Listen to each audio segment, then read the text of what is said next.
مونږ د بم چاودنې راوړي یو، اوس د بنګلو شړنګ سره مو زړه وځي او مور زری باره یار خفه ښه دی، پرېږده چې دا زړه مې کچې ووځي.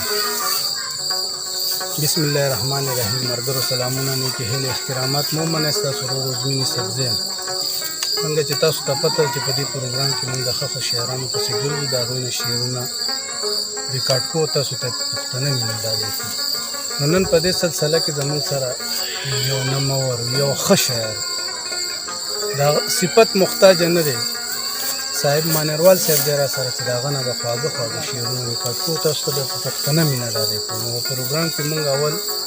صاحب مانیروال صاحب ته پخیرالی ومنو. ډېره زیاته مننه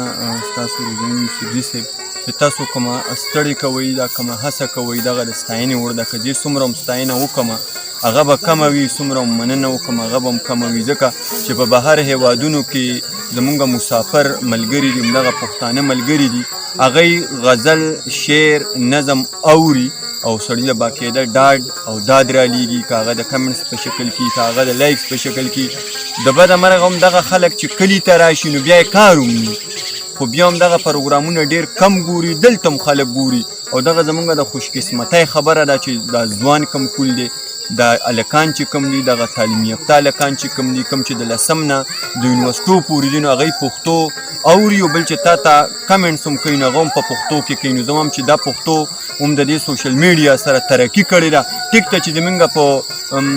کتاب کې پښتو نشته، زمونږ په سکول کې پښتو نشته، زمونږ په مدرسه کې پښتو نشته، خو زمونږ تمې شته چې دا پښتو، دا شاعران ژوندي وي، دغه د شعر مینوال ژوندي وي، نو دا به زور مومي او دا به انشاءالله مخ په وړاندې ځي او په وروستو به نه راځي. نو ستاسو ډېره زیاته مننه چې تاسو ډېره ستړې کوئ چې پښتو له او د پښتو شعر له او بیا د پښتو هغه خلکو له ټیم ورکړی دی چې هغوی په ژوند په ځغل کې ډېر وروستو پاتې شوي دي او ډېر ښه شعرونه لیکي او تاسو هغوی پسې ګرځئ. نو زه ستاسو دې کار او زیار ته سلام کوم. نو مینوالو سره به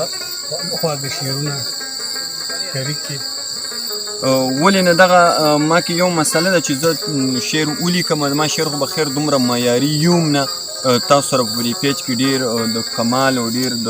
اوچت او د لوړ خیال خاوندان یا به دا ګوري، خو ما کې دا شی چې زه ولیکم نو زه بیا وامه که هغه مې هر چاته ووي.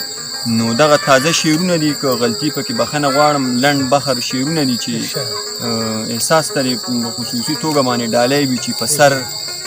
د دار ولاړ یم، په سر د دار ولاړ یم، په انتظار ولاړ یم، سروې راماته شولې زه یم چینار ولاړ یم، سروې راماته شولې زه یم چینار ولاړ یم، ته لکه وختلی یې زه لکه لار ولاړ یم، ته لکه وختلی یې زه لکه لار ولاړ یم، سترګې راواړوه ښه، سترګې راواړوه ښه، وکړه غوزار ولاړ یم، مازدیګره تا ته لکه د یار ولاړ یم، صاحبه راشه کنه درته بیمار ولاړ یم. او دغه د غزل څو شعرونه نور چې دغه یو سړی نه دی، دغه یو سړی نه دی، دا مجیبه شی دی، بل مې دا زړګی نه دی، دا مجیبه شی دی، بریتو کې مې ونښلي سختې په عذاب یمه، یار ستا مې خکې نه دی، دا مجیبه شی دی،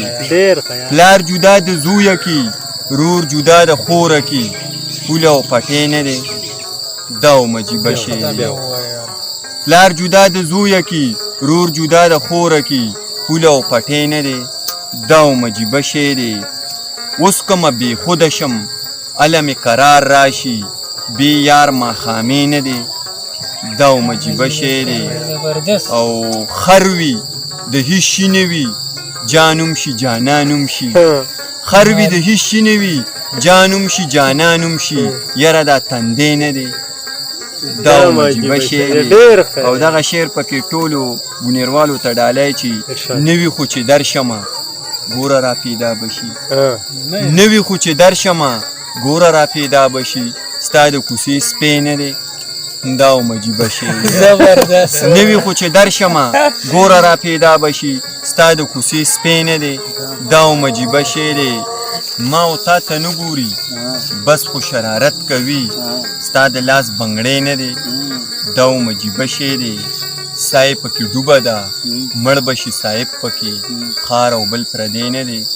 دا مجیبه شی دی او دغه څو شعرونه نور د لنډ بخر غزل دی چې را باندې بد لګي د شور نیمه بیمار سړی یم د زور نیمه مه کوه صابرانه چټ وباسي هر څه کوه خو د پیغور نیمه اوس به مه کوه صابرانه چټ وباسي هر څه کوه خو د پیغور نیمه اوس به د کور په ګوټ کې ژوند کومه نور د محفل د ټنګ ټکور نیمه شعرونه چې را باندې بد لګي د شور نیمه بیمار سړی یم د زور نیمه مه کوه صابرانه چټ وباسي هر څه کوه خو د پیغور نیمه مه کوه صابرانه چټ وباسي هر څه کوه خو د پیغور نیمه نور به د کور په ګوټ کې ژوند کومه نور د محفل د ټنګ ټکور نیمه لار رانه لاړو د مورم نشومه رور رانه پاتې شه د خور نیمه صاحبه څنګه به دې نه یادوم څنګه به تا پسې نسپور ډېره مننه